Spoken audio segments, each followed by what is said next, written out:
Welcome. I got a trade set up on Bitcoin. I am long now, so I want to break down that full setup for you guys, show you guys the strategy, why I entered it, and what my expectations going forward are with Bitcoin. Also going to talk about Bitcoin dominance, altcoins, and so on, what the expectations with everything in the crypto market is in this video. So make sure you guys follow me on X if you want the real-time updates. This was the post in real time for this trade setup. So my entry 91,225 for this long setup, and I broke down the rules for the strategy, why I was taking this long, and what the expectations are there. So be sure to follow me there if you guys want the more real-time updates, because I can't make a video in a timely manner to get that sort of precise trade setup entry and quickly make a video about it, get it out. It takes too long to make a video and upload it. So be sure to follow me on X if you're interested in the updates. Another thing is Bitunix Crypto Exchange. They set me up with a limited time event where new users, just for signing up, can get a 10 USDT bonus. Plus they have additional trading volume bonuses on top of the already good bonuses they give everyone. So you're going to have those welcome bonuses that are given to everyone on Bitunix here, but you'll also have those additional ones from the campaign they set up my viewers with, plus just the sign up bonus that you wouldn't get otherwise. This is a no VPN, no KYC exchange. So anyone globally can access this exchange. It's perfect for people who have geo restrictions. Depending on where you live, you can't access a lot of exchanges. Bitunix will let anyone in, no KYC or VPN needed there. Now let's break down this trade setup on Bitcoin before getting into Bitcoin dominance, altcoins, kind of the expectations there. And so with this setup, this was a pretty simple one. This was a bullish market structure long. So let's first just start with our 4-hour bullish market structure. That is the current bullish market structure. We still stand there, and we came all the way back down to the lows of this bullish market structure, put in a swing failure pattern off of there. Now, if we closed below it, it would no longer be 4-hour bullish market structure. That would then lose the bullish market structure. But we put in a swing failure off of it, and we did that while building up this bullish divergence. And we can look at multiple indicators, but it doesn't really matter. We had bullish divergence on quite a few different indicators here. And so with that, we got the swing failure at a discount in the context of our bullish market structure on the 4-hour time frame. So a discount would just be anything that's below 50% retracement in the context of our bullish market structure. So that's the bullish market structure, high and low. Obviously, this is far down below that 50% level. So that for me is a discount zone in the context of our bullish market structure. Now, we also have that hidden bullish divergence. So if we can go out to the daily time frame, there's plenty of hidden bullish divergence that's active. We can see fully reset down here. It doesn't matter what indicator I look at, we have a lot of hidden bullish divergence building up. As we can see here, coming down lower on the indicator while making a higher low on our price. That's hidden bullish divergence. And at the same time, we have the regular bullish divergence here and on other indicators while putting in a swing failure pattern off the lows of this pullback and sweeping the lows over here. And so that was the entry trigger there with that swing failure pattern. And so I got in on a small pullback there after we got this 4-hour candle close. And now it looks like we're crossing up here to confirm this bullish divergence. And so the idea here is to ride this to new all-time highs, and this was the setup. So the entry was 91,225, so right around here. Stop loss was placed just to the swing failure pattern lows, and the expectation is going to be a cycle high around 175. So taking partial profits on the way up, but this is essentially the setup here. The risk to reward ratio is pretty ridiculous, around 1 to 40. And so it's a no-brainer to take this setup. And as I said on Twitter, I've been saying, hey, this is worth taking a swing at it with this setup, especially because the risk to reward ratio is so good. And if we do come back down, I'd be happy to take another swing at this, but on a bit of a different type of setup, because we would be losing the 4-hour structure. I couldn't do a 4-hour bullish structure setup anymore, but I could still look for another long down here on a higher time frame if we did come back down. And I get stopped out on this specific long. I never know what's going to happen, but right now things are looking promising with this nice big move to the upside. So that is the long setup there. And you can see the kind of breakdown of it here that I posted on X when I was taking that trade.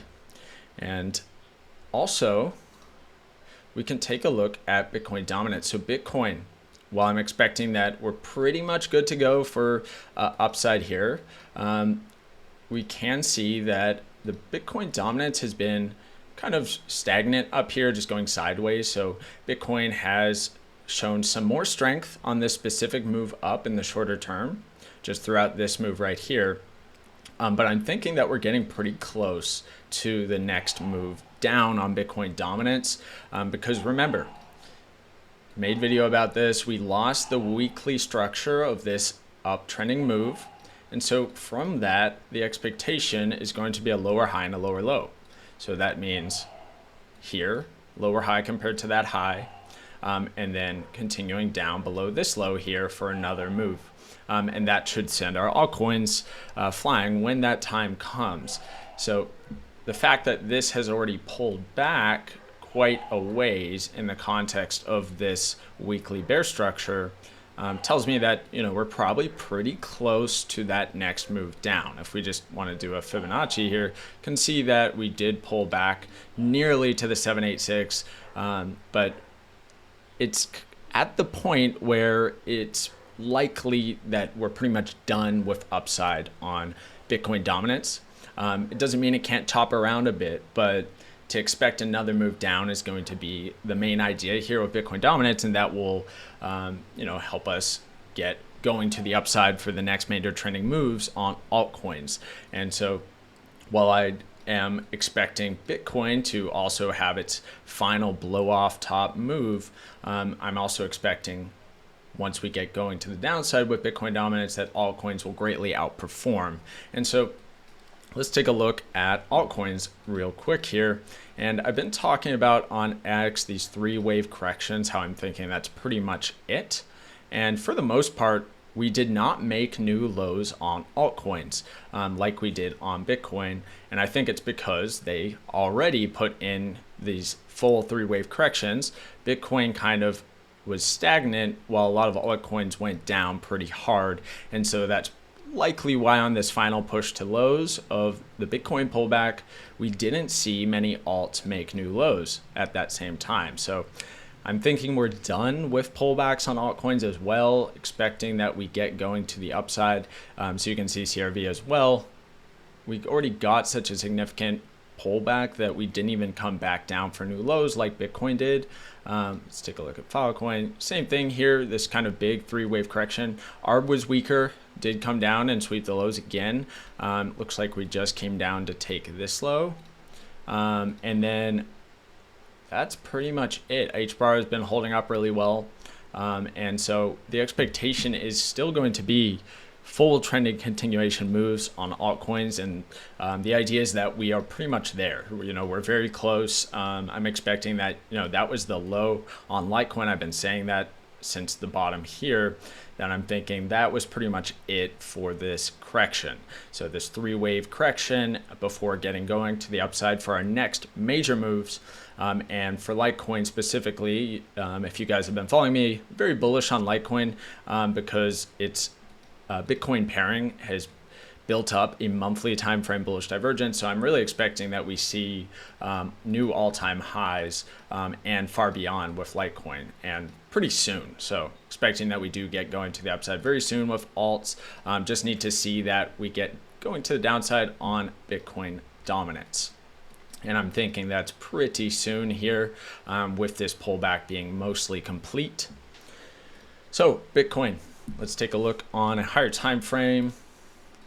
Let's not forget where we're at in the market cycle as well. So the next couple months, we should really just be running extremely hard in a parabolic fashion to the upside towards the cycle peak.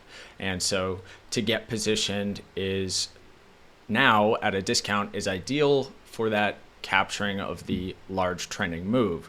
And as I also said earlier, if this does come back down for new lows, I'll again look to get long at a better price. And I'm happy to go at it again. I'll just get stopped out and then try to re-enter at a better price like I've done multiple times throughout this cycle. So with this on the daily, the candle that we just put in off the lows is looking pretty good. We did take out 5 days of untapped lows. So there's one there, there's another there, here's another. It's a swing failure off of 5 untapped daily lows. So there it is. Big swing failure off of 5 untapped daily lows. That's pretty bullish look there. And so the idea would be curling to the upside here with the MACD and other indicators. Doesn't really matter what indicator you're looking at, but hidden bullish divergence across the board, and looking for that next big trending move towards the blow off top of this market cycle. Let's look on the weekly. Obviously 5 days, almost 6 days left on this, so can't really conclude much here, but nice bullish candle so far. So when I see this maintain as a nice bullish swing failure pattern here. And something to note on this weekly is that we did take out all these lows down into this area right here. So we did sweep that low over there into this big green candle, which is often where we find that a pullback will bottom once it kind of takes out all of this chop, takes out all the lows of this chop here. And that's what it did. So nice big swing failure off there. Pretty likely that we bottomed. Of course, I never know for sure. And so I'm long, but I could be wrong. Of course, I'm wrong all the time. And so just going to be seeing what we can get out of this. Hopefully that was the one. That long is all I need for that next big trending move. So that's my idea. That's what I'm thinking. I think alts will take off once Bitcoin has somewhat of a pause. Maybe we get running on Bitcoin and see a consolidation and then alts catch up, something along those lines, but we'll see. That's pretty much it for this update. I really just wanted to break down that long setup and kind of what the expectations are. Either way, so even if I get stopped out, the idea is still that we are very close to just the major parabolic move towards the cycle high. So even if we did something like this, one more down, then I'm expecting that's going to be running even harder to the upside into cycle highs if we put in something like this. And this wouldn't be crazy. This, this would be pretty normal to see another push down. It wouldn't be wild or anything like that, but I'm liking this bullish divergence that just confirmed on the 4-hour here and the daily and the weekly looking pretty good. So I'm thinking we're done with downside. I'm thinking we're heading to the upside out of here. And so that's what I'm positioned for. We will see. Thanks guys for watching. Don't forget to check out Bitunix if you want to get involved in the bonus that they set you guys up with. Remember, you get money just for creating an account, just for signing up. So check them out if you need a crypto exchange. Bye-bye.